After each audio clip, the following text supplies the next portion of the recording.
tema é a verdadeira salvação. Fiz algumas notas e compartilhei com o pastor Odinélio sobre o que está acontecendo hoje, com respeito à salvação. E a soteriologia é uma doutrina que vem sendo distorcida no presente. E é cotidiano isso aí. Então a gente achou por bem comentar sobre esse assunto. E eu introduzi o assunto da falsa salvação, falando a respeito do que está acontecendo nas igrejas da Europa. Então, eu citei um caso da igreja na Suíça, em que um dos irmãos disse que a Bíblia foi substituída por pregações marxistas, comentários marxistas, e os profetas bíblicos, principalmente o apóstolo Paulo, foi julgado por esses pastores como racista, misógino, intolerante, de acordo com os valores da nossa época. Como é que você pode julgar uma pessoa que viveu no século I com os valores da nossa época? E alguns valores até questionáveis. As coisas não são bem assim. As coisas não são bem exatamente como o politicamente correto aí faz a gente querer acreditar. Mas é certo que o evangelho na Europa morreu. É certo também que na Europa você vai acabar tendo mais mesquitas islâmicas do que propriamente igrejas. Irmãos, e isso pode acontecer em outros países? Sim. Em outros lugares? Aconteceu no Canadá, eu também mencionei. Isso está acontecendo no Canadá. O pensamento politicamente correto, os valores da nossa era, a filosofia atual entrou nas igrejas e isso não combina com o evangelho. Então, os pastores, em vez de optar pela revelação bíblica, eles, querendo agradar a mídia, querendo agradar o seu público, querendo agradar a opinião do mundo, olha que absurdo, eles acabam pregando de acordo com os valores da nossa era. Falei também da necessidade de salvação. E hoje, o que é correto, nós admitimos que até mesmo a questão da necessidade da salvação, ela é questionada. As pessoas não sentem mais a necessidade da salvação como sentiram no passado. Então é por isso que facilmente o homem, quando ele sente que não precisa de Deus, ele está na igreja só para se sentir bem, está na igreja só para fazer bem ao próximo, só para ser uma boa pessoa, ou porque se identifica com os valores de um determinado grupo religioso. Isso não é um motivo correto para estar na igreja. Estar na igreja de Jesus Cristo, o principal motivo que te leva a estar na igreja de Jesus Cristo é a necessidade de salvação. O ser humano tem que ter consciência que ele caiu diante de Deus. O ser humano tem que ter consciência que ele é corrupto e que só Deus pode salvá-lo.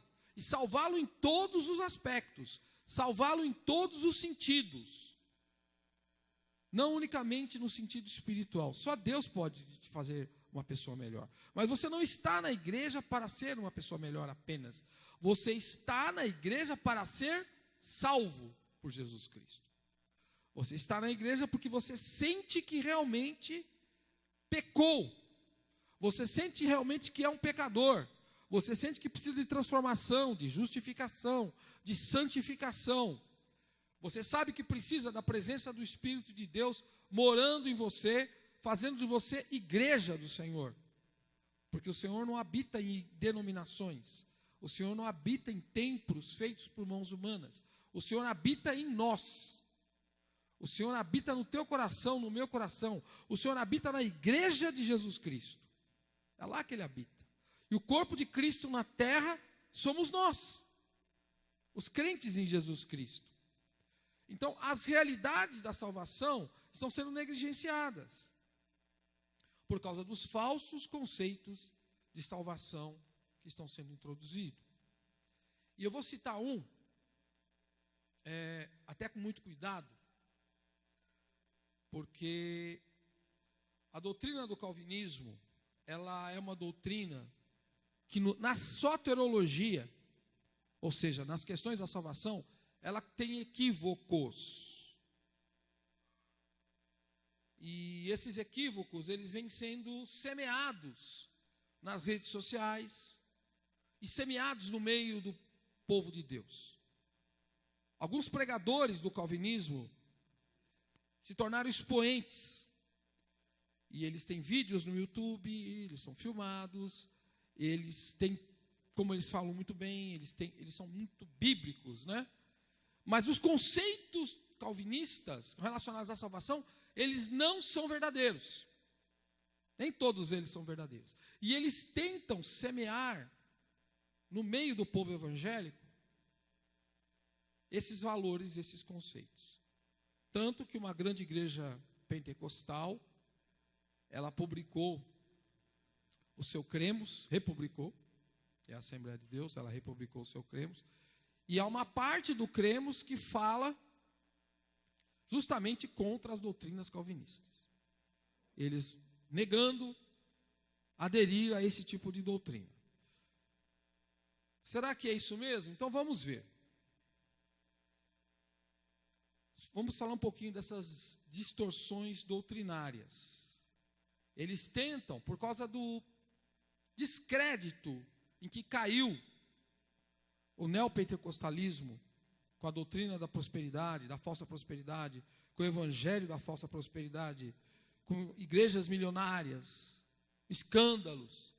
Então eles tentam atrair, em vez de ganhar almas para Jesus, buscar pessoas descrentes, pessoas que não conhecem a verdade, eles procuram entre os crentes engrossar suas fileiras. Olha que absurdo. São pescadores de aquário. Então vamos ver o que eles falam. Falsos conceitos ligados à predestinação absoluta.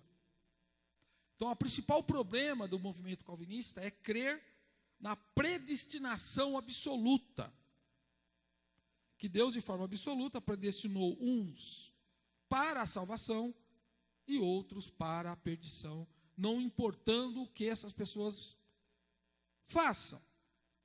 Todas as vezes que nós deparamos com predestinação na Bíblia, a gente se depara com o caráter do indivíduo combinando com aquilo que Deus predestinou a respeito dele. Deus elege com base na sua presciência. Ele não predestina a revelia. Deus sabe dos fatos antes deles virem à luz. Porque Deus não habita na dimensão temporal. Deus não está sujeito a eventos uns após o outro. Deus consegue, num olhar só, saber o passado, o presente e o futuro. É por isso que Ele pode predestinar com base na sua presciência e conhecimento antecipados dos fatos, sem nunca cometer injustiças. E no tocante à salvação, a vontade de Deus é que todos os homens, em todas as épocas, sejam salvos. Deus, Ele fez o plano da salvação de tal maneira que a humanidade toda pudesse ser inclusa nele. E não é isso que o calvinismo ensina. Por isso que nós não concordamos e não aceitamos essa doutrina. Vamos lá comentar alguma coisa sobre isso. Quais são esses pontos fracos?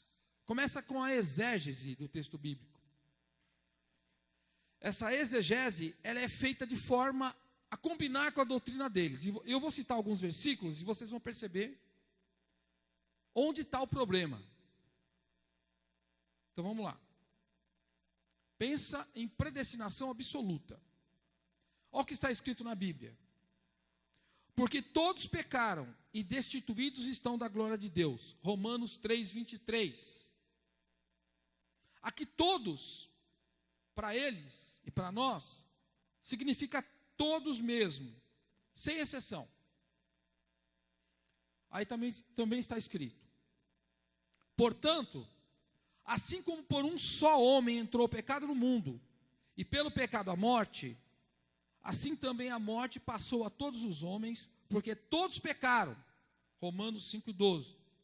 Aqui todos significa todos mesmo, sem exceção.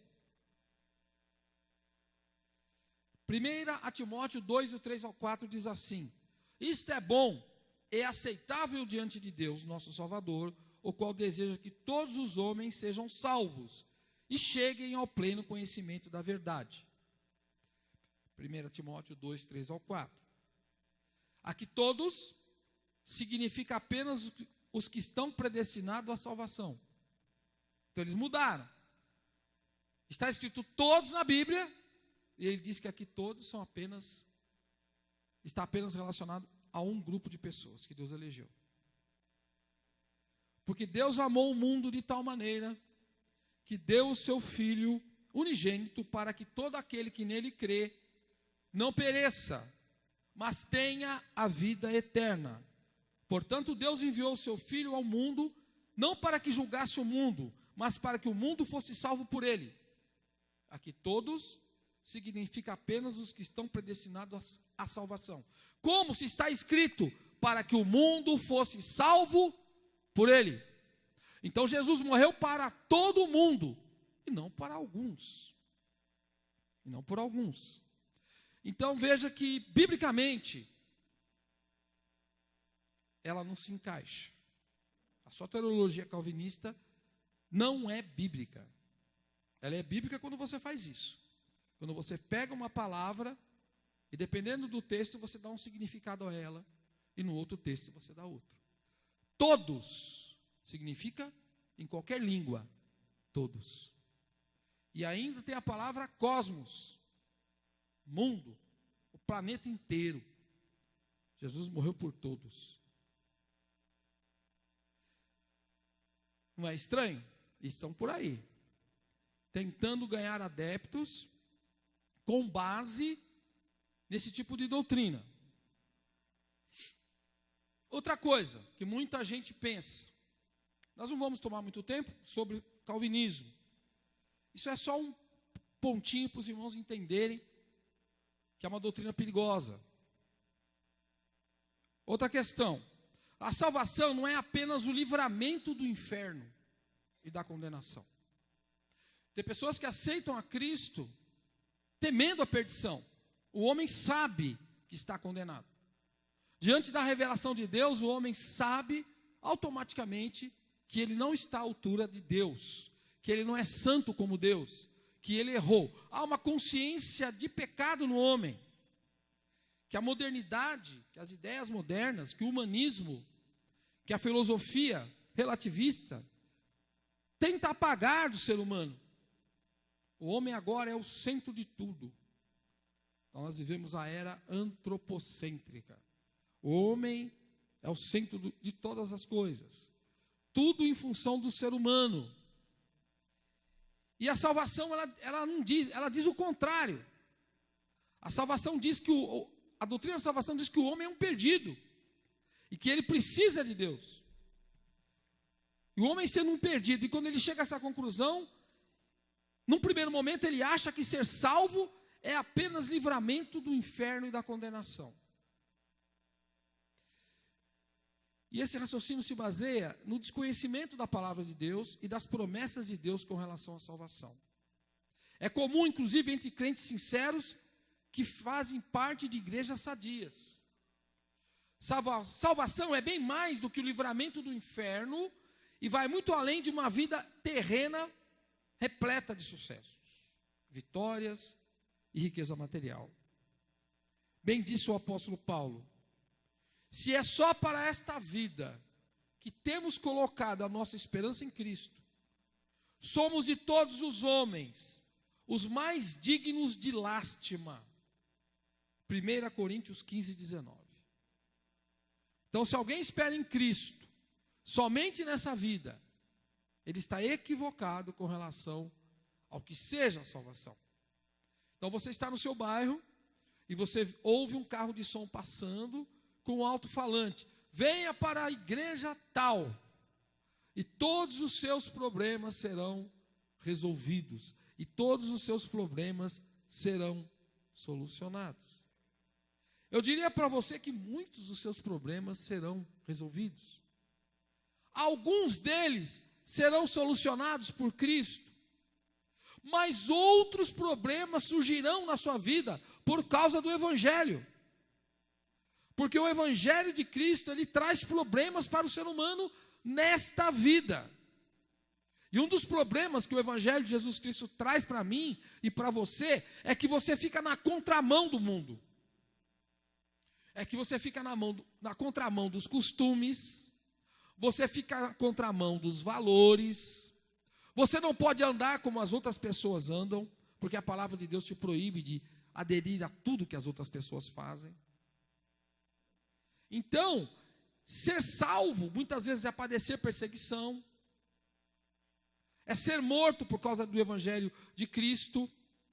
Há países em que você não pode entrar com o Evangelho, há missionários sendo mortos todos os dias, há pastores sendo mortos todos os dias, há lugares no mundo onde as igrejas são clandestinas,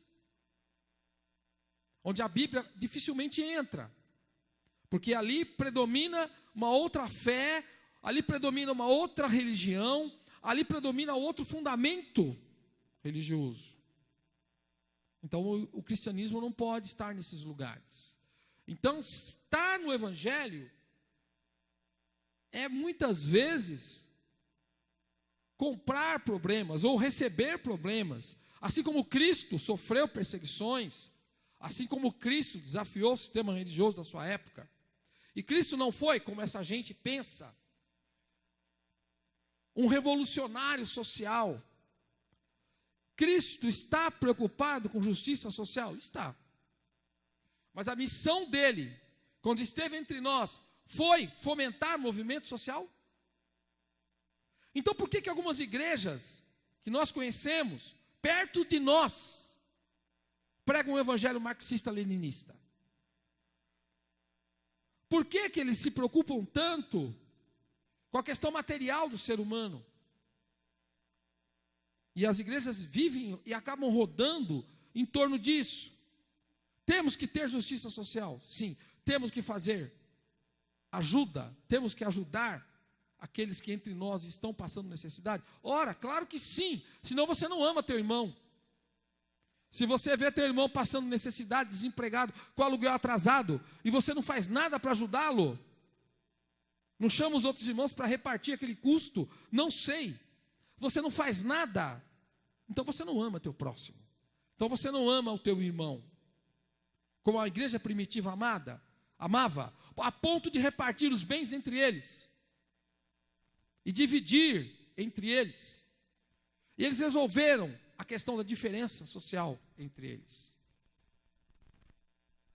Mas o objetivo da igreja é a propagação do reino de Deus na terra. O objetivo da igreja e de Jesus Cristo sempre foi a libertação do homem, do pecado, do sistema mundial, dos valores mundiais, dos valores daquela época, e dos valores da época de hoje também.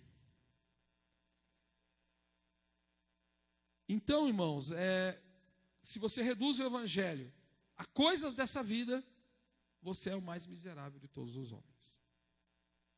Você quer ter uma igreja atuante do ponto de vista social? Amém. Há espaço para isso. Mas a missão da igreja vai além da questão material.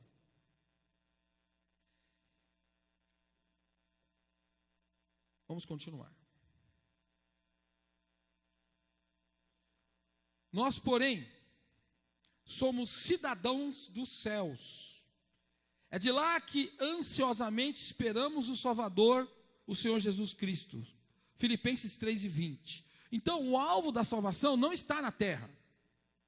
O alvo da salvação, ele é celestial. É onde está Jesus. E as pessoas têm ideias equivocadas sobre o céu. Ser salvo para ir para o céu. Então é esse o único objetivo da salvação? Não, um dos objetivos da salvação, além de te livrar do fogo eterno, é te fazer semelhante a Jesus Cristo. E se Cristo não é pregado como ele é, como é que Cristo vai ser formado na igreja? Então o grande problema, quando você muda a sua teologia, quando você muda a doutrina da salvação, é que você não está mais promovendo o espelhamento de Cristo nas ovelhas. Se eu não prego Jesus como ele realmente era, como ele realmente é, e como o Evangelho realmente diz a respeito dele, eu não estou formando Cristo na vida dos irmãos. Cristo não está sendo formado em vocês, muitas vezes porque não se prega a Cristo como ele é. E por isso que Jesus disse: conhecereis a verdade e a verdade vos libertará. E conhecer a verdade na Bíblia equivale a conhecer a Cristo, porque a Bíblia fala de Jesus de capa a capa. O plano central de Deus com a revelação bíblica é de revelar seu Filho Jesus Cristo. E o Filho de Deus está tipificado em praticamente todos os livros da Bíblia. No tabernáculo, ele está tipificado de ponta a ponta, que era a base do judaísmo. A base da religião judaica está no templo, está no tabernáculo. E o templo e o tabernáculo, eles espelham completamente quem é Jesus. Como se chega a Jesus, qual é o método da expiação, como se é salvo em Cristo. Tem tudo lá. Então você tem uma porta por onde se entra, que é uma porta grande, com 4 cores, e cada cor simboliza um dos evangelhos. E você tem uma pia onde você se lava. Antes de entrar, você tem um altar de bronze que simboliza a cruz de Cristo. Então você acha Jesus desde o início do tabernáculo até a arca, até o Santo dos Santos, ali também está Jesus. E sobre a arca é derramado o quê? O sangue de um cordeiro macho de 1 ano. É derramado ali, como tipificação da morte de Cristo, como a expiação que Cristo havia de fazer pela humanidade. Então, o Evangelho é isso. O Evangelho é a morte de Cristo na cruz, para nos ganhar o quê? Nos ganhar uma transformação de natureza. Deus está elegendo um novo tipo de ser humano. Ele está formando, já formou e continua formando hoje pessoas semelhantes a seu Filho. E só as pessoas semelhantes a Cristo é que serão salvas. Só as igrejas semelhantes a Jesus serão salvas. As pessoas diferentes de Cristo, que frequentam a igreja, não serão salvas. As igrejas diferentes de Jesus não serão salvas. Porque o objetivo de Deus é formar Cristo em nós. Nós teremos uma alma semelhante a dele, um espírito semelhante a dele, e na concretização da salvação, um corpo semelhante ao dele. É simples assim.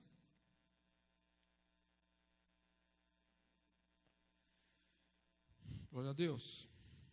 Nós vamos falar mais sobre isso quando falarmos sobre a verdadeira salvação. Outra coisa que essas igrejas oferecem, ou que essas revelações, ou que esses falsos evangelhos oferecem, uma utopia, a utopia de um paraíso terreno, que é oferecido por muitas seitas e igrejas. Tem até uma seita que distribui folhetos, onde você vê o paraíso na terra, a restauração do Éden, a terra sendo restaurada para o homem voltar para o jardim do Éden. Isso não é salvação. A salvação leva você para além do Éden. A salvação leva você ao lado de Cristo. E Cristo está onde? Cristo está nos céus. Em que lugar dos céus? Cristo está assentado no trono do seu Pai. A salvação te leva para o trono de Deus. A salvação te leva a ser rei e sacerdote de Jesus Cristo. Você pode dar uma glória a Deus? Vai muito além do que um Éden terreno, vai muito além do que bens terrenos, é muito além do que uma glória terrena, é uma glória celestial, é algo que a gente não consegue nem sequer imaginar. O que seria ser um cidadão de um reino desses? Então, como é que se baseia o paraíso terreno? Em melhorar as condições, em melhorar os problemas terrenos, em resolver o problema das doenças, em resolver os problemas financeiros, em resolver os problemas, as diferenças entre nós. os problemas materiais seriam solucionados nessas igrejas, ou com essas filosofias. O que eles prometem? Vai reconhecendo aí o falso evangelho. Prosperidade material ilimitada. Só que dessa prosperidade, só os líderes gozam. Só eles andam de jatinho. Só eles têm fazendas de gado. Só eles têm poder material e político. As suas ovelhas não. Eles sim. Então a prosperidade é deles e não das ovelhas que estão indo lá depositar seus dízimos e ofertas, que teriam que ser para Deus e sua obra, mas é desviado para o enriquecimento ilícito de pastores, de falsos pastores, sobre o qual Paulo falou que após sua partida se apoderaria do rebanho lobos devoradores. Então é riquezas e mais riquezas, o melhor da terra. Jesus, quando esteve entre nós, ele desfrutou do melhor da terra? Se Jesus quisesse o melhor da terra, ele teria ido para Galiléia, que era um lugar pobre, esquecido pelo Império Romano, miserável, onde havia pessoas doentes, onde havia pessoas que elas tinham doenças como lepra, que tinham que viver isoladas da sociedade. Outras pessoas eram lunáticas, tinham demônios nos seus corpos. Havia muita gente miserável, muita gente perdida, esquecida pelos fariseus, esquecida dos saduceus, esquecida dos essênios, que se isolaram da sociedade, porque diziam que a sociedade estava contaminada, que o templo estava contaminado, e se isolaram em cavernas para guardar a revelação de Deus. E quando Jesus ele vem, ele vai para onde? Vai para Roma, que era a capital do mundo conhecido, a sede do Império Romano, que dominava a Palestina. Ele vai para Jerusalém, onde estava a riqueza de Israel, aonde estavam os doutores, aonde estavam aqueles que haviam se mancomunado com o Império Romano para poder governar a Palestina, onde estavam os ricos, onde estavam os herdeiros de Moisés. É para lá que ele foi? Não, Jesus não está atrás de ricos, Jesus não está atrás de prosperidade, Jesus não está atrás de palácios, Jesus não está atrás de políticos, Jesus está atrás de ovelhas, Jesus está atrás de necessitados, Jesus está atrás de pessoas, Jesus está atrás de vidas humanas, e ele não mudou o foco. Tem gente pensando que Jesus mudou o foco, mas o foco dele continua o mesmo. Ele estará sempre ao lado e procurando aqueles que realmente precisam. Ele passa de largo para aqueles que são ricos. Ele passa de largo daqueles que não precisam dele em sua casa. Ele passa de largo daqueles que não falam com ele, que não o buscam, que estão apenas procurando riquezas materiais e prosperidade. Aquilo que você precisa, saiba que o Pai conhece. Jesus falando sobre os homens, Jesus ensinando sobre isso no Sermão do Monte, ele disse o seguinte: olha, por que andais ansiosos? Por que você anda aí preocupado com o que há vez de fazer, com o dia de amanhã, com a comida, com o alimento? Por que você está preocupado com isso? O seu Pai Celestial sabe que você necessita dessas coisas. As aves do céu, elas não têm celeiros, e o Pai as alimenta. As plantas, as flores do campo, elas não têm roupa, mas o Pai Celestial as veste. E ele diz, eu estou parafraseando, tá? Ele diz, olha, se Deus cuida das aves, se Deus cuida dos passarinhos, se Deus cuida das plantas no campo, Ele não terá muito mais cuidado de vocês? Então essa preocupação que nós temos com o nosso emprego, com o nosso salário, com os nossos projetos, deveria ser mínima. Nós deveríamos todos os dias chegar diante de Jesus e colocar aos pés dele cada causa, cada problema. Nós não deveríamos deitar em nossas camas sem antes depositar aos pés de Cristo tudo aquilo que nos aflige, tudo aquilo que nos preocupa, e entregar para Ele: ó Senhor, está aqui, eu preciso de uma casa, está aqui Senhor, eu preciso de roupa, está aqui Senhor, eu estou doente, está aqui Senhor, eu estou desempregado. Entregar e confiar, e entender que se Ele cuida desse mundo, se Ele sustenta esse planeta, Ele é capaz de sustentar a sua vida, Ele é capaz de guardar teu dia a dia, Ele é capaz de realizar seus sonhos, se você confiar nele. Isso é básico, e nossa fé deveria ser básica nesse aspecto. Jesus diz: olha, não tem que se preocupar com isso. Os gentios, ou seja, aqueles que não têm Deus, os não judeus, porque a salvação vem de judeus, e quando Jesus falava, ele falava a judeus. Aqueles lá que não conhecem Jeová, aqueles lá que não viram o mar abrir, aqueles que não conhecem Moisés, aqueles que são servos dos ídolos, aqueles que servem a Zeus, aqueles que servem a outros deuses, esses têm que se preocupar. Mas se você é servo do Deus Altíssimo, Criador dos céus e da terra, que por amor de você mandou Jesus morrer numa cruz para te salvar, você não tem que andar preocupado com estas coisas, mas lançando sobre Ele toda a vossa ansiedade. Está escrito: porque Ele tem cuidado de vós. Nós temos que ter esta fé. Eu não posso ser um pregador do evangelho, eu não posso ser um servo eficiente de Jesus, se eu gasto todas as minhas energias para sobreviver nesse mundo. Se eu tenho todas as minhas esperanças nesse mundo, eu sou o mais miserável de todos os homens. E a salvação nem sempre vem para aqueles que estão bem de vida. Há vários textos bíblicos que mostram isso.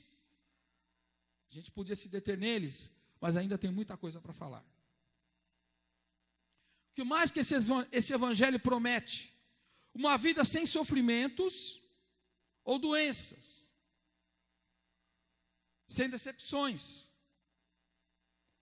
Segundo esses conselheiros de Jó, só ficamos doentes quando pecamos ou não sabemos obter essa cura pela fé. Paulo orou 3 vezes acerca daquilo que poderia ser uma enfermidade muito grave. As pessoas não sabem o que ele tinha. Ele orou 3 vezes e Deus respondeu a ele: a minha graça te basta. Você entende que às vezes o Senhor não te cura? Porque Ele tem propósitos. Deus tem propósitos, Deus tem projetos, Deus tem objetivos. Ele não está disposto a se curvar à nossa vontade, aos nossos caprichos, como essas igrejas ensinam. Deus não é teu servo, você é servo de Deus. Jesus Cristo não é teu escravo, mas Paulo, a respeito de Cristo, disse: eu sou um escravo de Jesus Cristo. Eu e você somos escravos de Jesus Cristo e servos do Deus Altíssimo. Então tudo aquilo que pedimos a Ele, Ele só vai responder segundo a vontade dEle.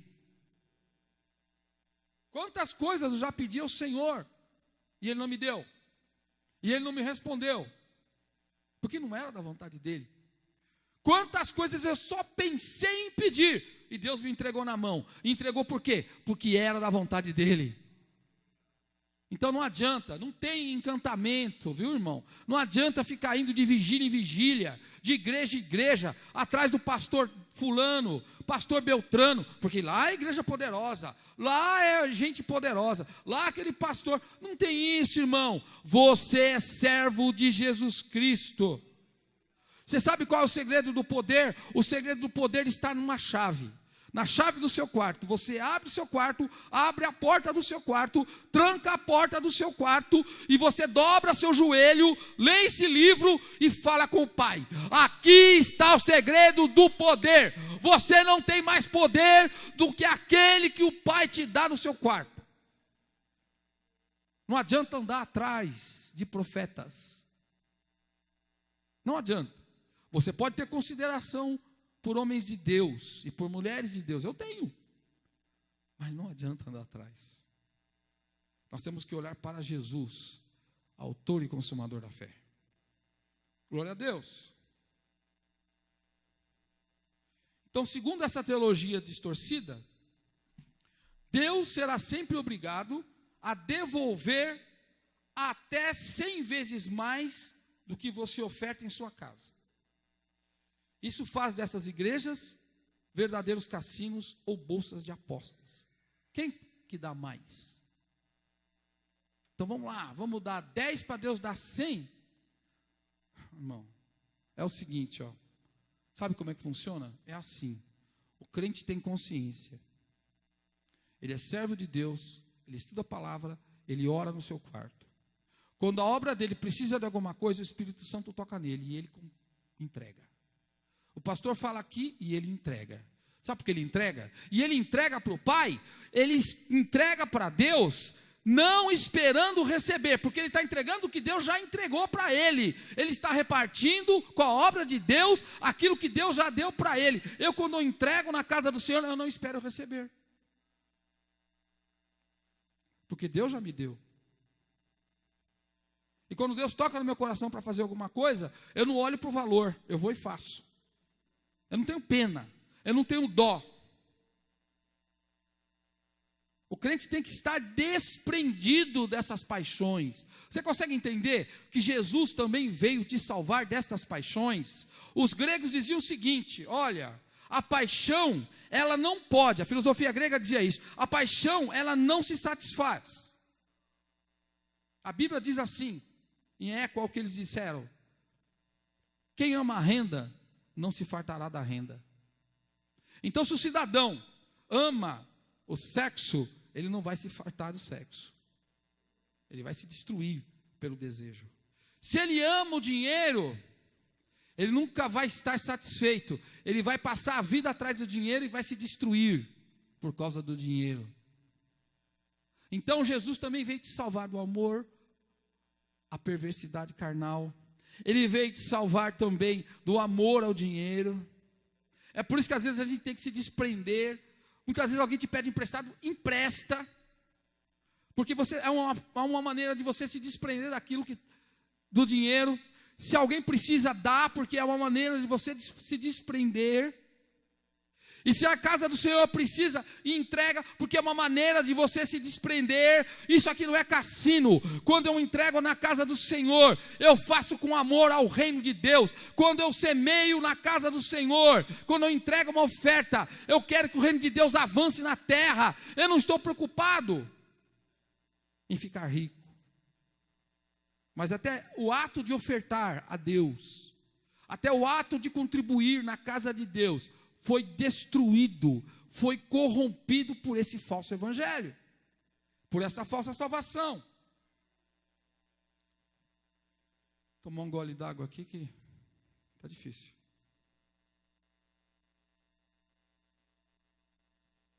Eu quero que os irmãos entendam que muitas vezes é difícil colocar para fora tudo que Deus coloca no nosso coração. Há um sentimento de quem conhece a Cristo, e conforme você vai se parecendo com Cristo, conforme o tempo vai aparecendo, e vai passando e você vai andando com Cristo, você começa a se parecer com Ele. E os sofrimentos que Jesus tinha em sua alma, enquanto estava entre nós, passam a ser seus fardos, passam a ser seus sofrimentos. Então Jesus olhava para o mundo, Jesus olhava para as instituições religiosas, olhava para as pessoas e não se conformava, e não sentia paz. Ele via tudo fora de lugar, ele via tudo desarrumado, ele olhava para as pessoas e dizia: raça de víboras. E para outros ele dizia: até quando vos suportareis? E ele disse para os doutores que se assentavam na casa na cadeira de Moisés, que eles eram filhos do diabo, porque eles mentiam. Ele estava completamente insatisfeito, indignado com a situação que ele encontrou como filho de Deus aqui na terra, sabendo a verdade. E quando você começa a andar com Jesus, você começa a ficar indignado, você começa a ficar, porque você começa a ter o mesmo sentimento dele, você começa a ter a mesma mente dele, os seus pensamentos acabam sendo os pensamentos dele e vice-versa. Você sente que o governo não vai bem, você sente que não tem justiça social, você sente que os evangélicos se distanciaram do propósito da palavra de Deus, você sente muitas vezes que na sua família as pessoas não estão servindo a Deus como deveriam, você olha para você e diz: eu não estou servindo a Deus como deveria, porque a sua mente começa a ficar parecida com a dele. Se você sente indignação, se você se sente inconformado, eu tenho uma boa notícia para te dar: você está sendo salvo por Jesus Cristo. Você está sendo liberto de um sistema mundial enganador. Você está sendo salvo de um sistema corrupto, de um sistema cheio de ilusões. As pessoas são iludidas todos os dias. Elas vivem como se não fossem morrer.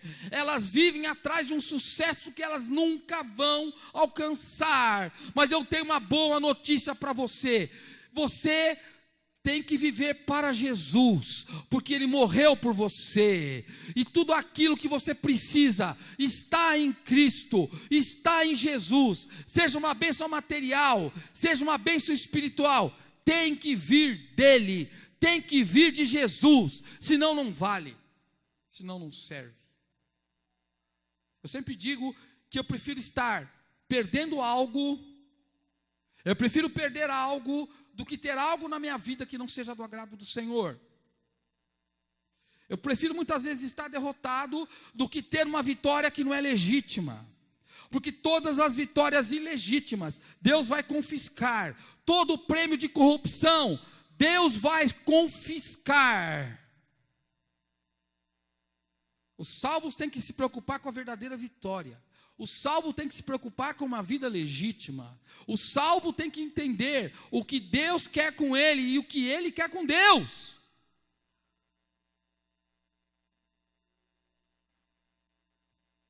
Dez minutinhos? 10 minutinhos, agora está certo, né? E a coisa é tão séria. Em 2012, nós fizemos aqui um seminário. Nós falamos sobre o falso evangelho da prosperidade. E o tema era as origens satânicas do evangelho da falsa prosperidade. E por que origens satânicas? Tem pessoas lendo a Bíblia achando que a Bíblia está prometendo aquilo que elas estão lendo. Mas não é a Bíblia. Quando você faz uma pesquisa para saber de onde vem essa questão, você vai parar lá atrás, no tempo. Aí você vai vendo que isso vem de fora do evangelho. Isso vem de fora da palavra. E invadiu essas igrejas. Invadiu a mente das pessoas. Então, sobre as raízes filosóficas do falso evangelho da prosperidade. Se não der tempo de falar hoje, não tem problema. A gente vai continuar em outubro, a gente recapitula alguma coisa e continua no assunto. Quais são os nomes pelos quais atende essa falsa teologia? Confissão positiva, teologia da prosperidade, evangelho da saúde e prosperidade, palavra da fé, ou ainda movimento da fé. A maioria das igrejas de mídia que você conhece estão envolvidas com isso.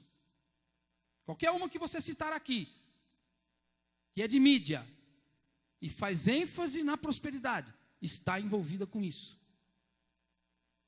Todo o núcleo da sua crença prática é esse. Isso não vem da Bíblia. Isso vem de fora do Evangelho.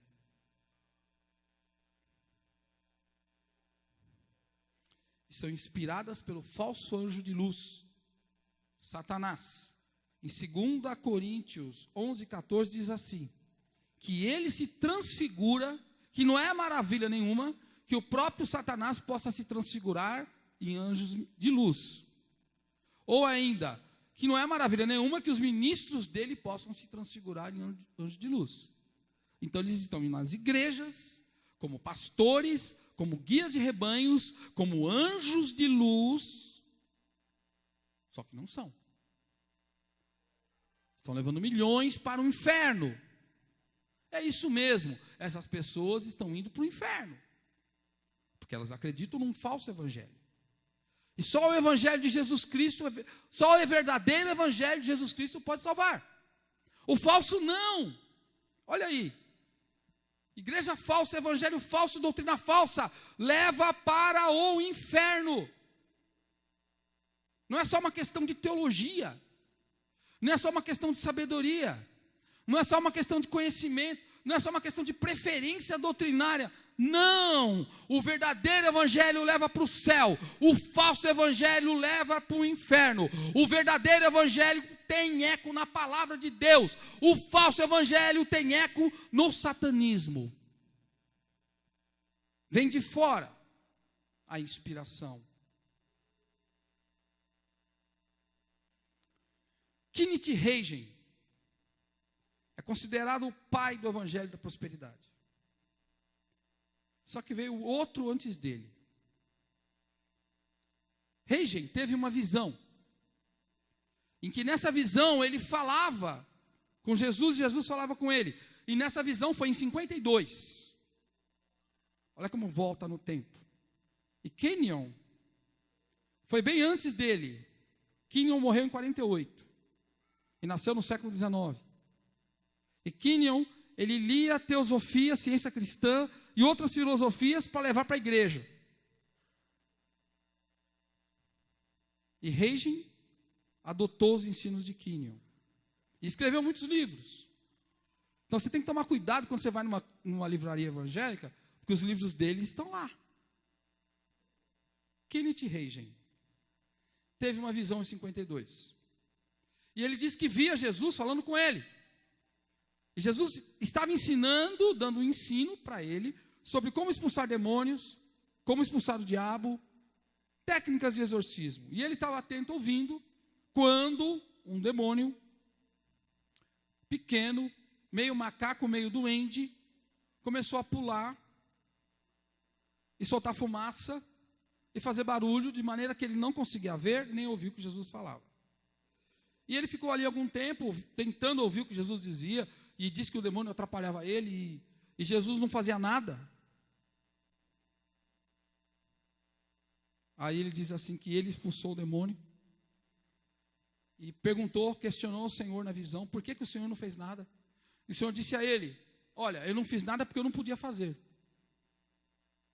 Ele disse que questionou 4 vezes, e o Senhor disse que eu não podia fazer nada, dando a entender que Hagin tinha mais poder para expulsar o demônio do que o próprio Jesus. Se você ler a Bíblia, você vai ver que o Jesus da Bíblia não é impotente diante dos demônios. Se você ler a Bíblia, você vai ouvir falar de um lugar chamado Gadara, onde haviam 2 homens, 2 endemoniados, que arrebentavam correntes. E eles tinham 6.000 demônios em seus corpos. Quando Jesus pergunta para eles qual era o nome deles, eles dizem, Legião é meu nome, porque nós somos muitos. 6.000 demônios. 6.000 pessoas é o que fazia, soldados, é o que fazia uma legião romana. Por isso que o demônio disse, Legião é meu nome, porque somos muitos. No entanto, quando eles avistam Jesus, eram 6.000. Quando eles avistam Jesus de Nazaré, indo na direção deles, eles dizem, que temos nós contigo, Jesus Cristo, Filho de Deus, viesse destruir-nos antes do tempo. Ele nem tinha aberto a boca, e os demônios já tinham medo dele, já estavam tremendo. Porque Jesus Cristo, o Jesus que eu conheço, o Jesus da salvação verdadeira, é Jesus poderoso, tem todo o poder nos céus e na terra. O Jesus que eu conheço tem autoridade absoluta sobre os demônios, sobre as enfermidades, sobre os eventos da natureza, sobre as causas perdidas. O Jesus que eu sirvo, o Jesus que eu adoro, pode todas as coisas, porque Ele é Filho de Deus. E toda a autoridade foi depositada nele. Ele não é esse Jesus tímido, que esse homem ensinou. E ele ensinou também que o verdadeiro crente não fica doente. E não passa por necessidades financeiras ou fome. Se você for na Bíblia, você vai ver que Jó perdeu tudo que tinha. Se você for na Bíblia, você vai ver que Satanás incitou Deus contra Jó, e Jó entregou, e Deus entregou Jó na mão do diabo. E Satanás sai ali, E ele destrói a família de Jó, e ele destrói os bens de Jó, ele destrói os homens que trabalhavam para Jó, e ele destrói a saúde de Jó. Mas ele não conseguiu destruir a fé de Jó.